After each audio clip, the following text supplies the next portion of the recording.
Today's date is August 20th, 2019. 1 year ago, at this same exact date, I had gotten so sick that I couldn't talk and I couldn't skate because I had a palsy that affected me neurologically where I could not even function. I went to such a dark place that I wanted to give up. And the only guy who was there like fighting in my corner was my dad. And my dad gave me this quote, and it was a Carl Jung quote. I am not what has happened to me. I am what I choose to become. And when I read that, dude, the more and more, like I just read the quote, my dad in my head, it started to make sense. My mom passed away about 6 years ago, and I saw my dad give up his entire life to try to save her life. I mean, he really showed me what being a man was. You think I could be doing comedy and skating if it wasn't for guys like my dad and my mom, who are the unconventional Asian parents who actually supported me and gave me the freedom to figure out who I wanted to be? The least I could do is give all that back to him.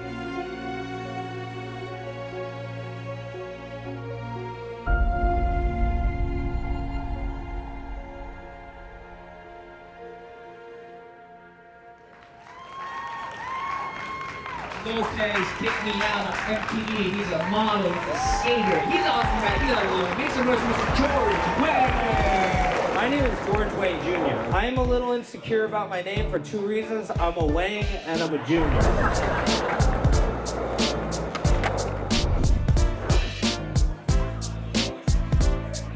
I'm a Wang and I'm a junior, okay? Do you understand the pain? And I went to a Mexican grade school, and you know how like cholos like to nickname everything? They used to call me Little f***ing Wang, dude. Do you understand? Do you know that was like coming out of PE? Two cholos dogging me by the cowbell cords. The guy's 9 years old, tattoo of the Virgin Mary on the neck. And they would always call me dog. Wait, son, dog, come here, dog. Come here, Ducky. You say dog one more time, I'm gonna f***ing eat your dog. I swear to God. Thank you guys for supporting Sticky Rice Comedy. I gotta get the f out of here. Give it up for George Wang right here, man. George Wang. I'm everything that I thought you couldn't do as a career. I'm a stand-up comedian who teaches skateboarding. Nothing really inspired me to teach skateboarding. It just kind of fell on me.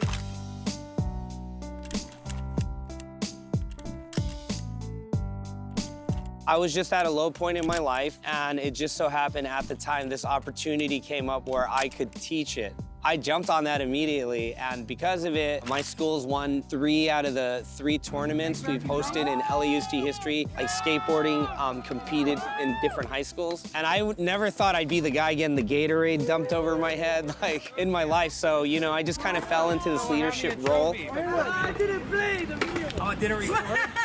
Hey, we got it right here, though. Yeah, I'm comfortable like this. Oh, yeah. Spread out. Spread eagle. Spread eagle. So how I started coaching skating one-on-one, I take this yoga class, and then she said she had a student that was like paying money to learn how to skate. And at the time, like I didn't teach other than high school, but I have the tools that it takes to teach. So this girl, she's a Tesla engineer. She hit me up and was like, hey, would you be down to do some lessons? So we started working together, but I'm not like a traditional guy. I like making my stuff fun. So we decided to do a little skit where it was like, I don't know if you've seen The Karate Kid, but like, you know how Mr. Miyagi, when he's training Daniel's son, like nothing Daniel's son ever did was good enough? Like he'll do the perfect crane kick and he'll like underleg sweep him again. Let's work on your half cap. Again. Again and again. I want to hear that Wu-Tang. Again? Oh, yeah, again and again. Hey, hey, lean in. Avocado, dude. It's all him. It's all doing the same over and over and over and over and over until it becomes a part of you. Where you are the half cab. You're not Leslie, you're fucking half cab. I think people caught wind of it on my story. So then these moms who follow me were like, dude, that shit's hilarious. Can you teach my kid? I'm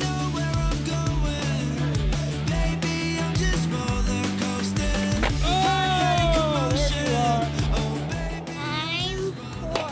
She's 4 years old, and and she's been skating for 1 hour.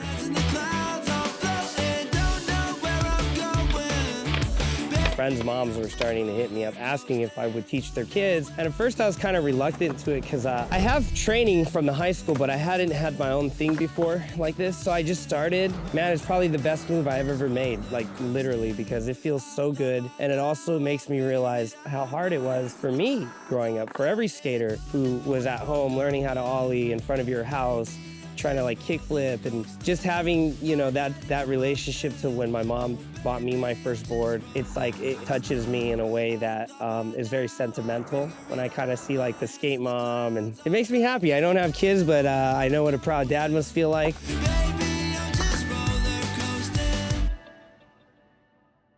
Look at Dad's ollie. See what he did? See what Dad did right there? What did we learn today?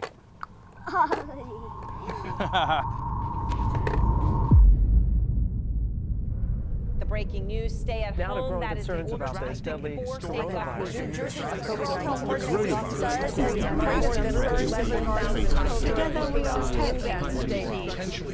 Just the full power of the federal government to be separate today. I am officially declaring a national emergency.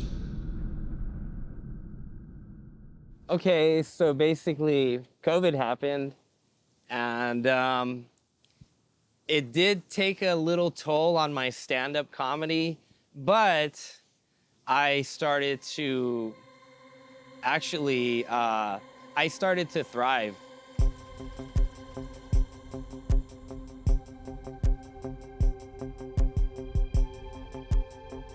Pedal foot down, pedal foot up.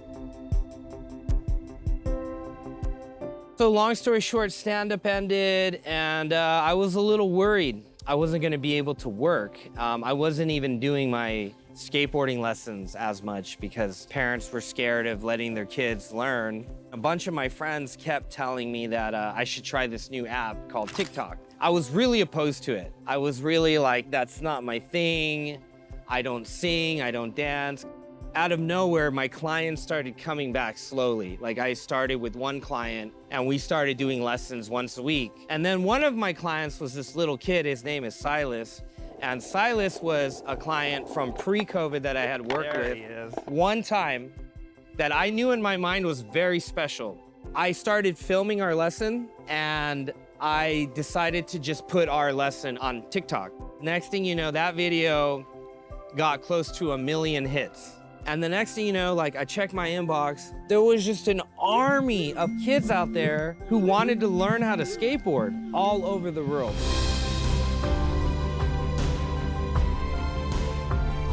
One, two, three.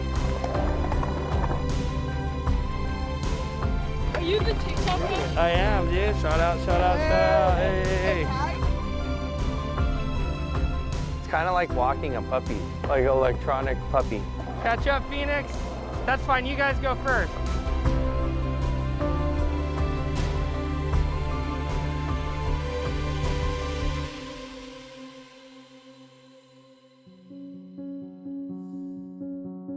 My friend Kyla randomly hit me up and she's like, I want to do a feature for you on Business Insider. When the article is published, it opened me up to different clients, and I think it reached far beyond where I could have just grabbed them from the skateboard world in TikTok. So I was getting business owners, famous directors, people who are doing really good for themselves, because those are the types of people who would read a magazine or an article like that. But having that article really just solidified that, like, I can actually do this. This is me right here.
Thank you guys so much.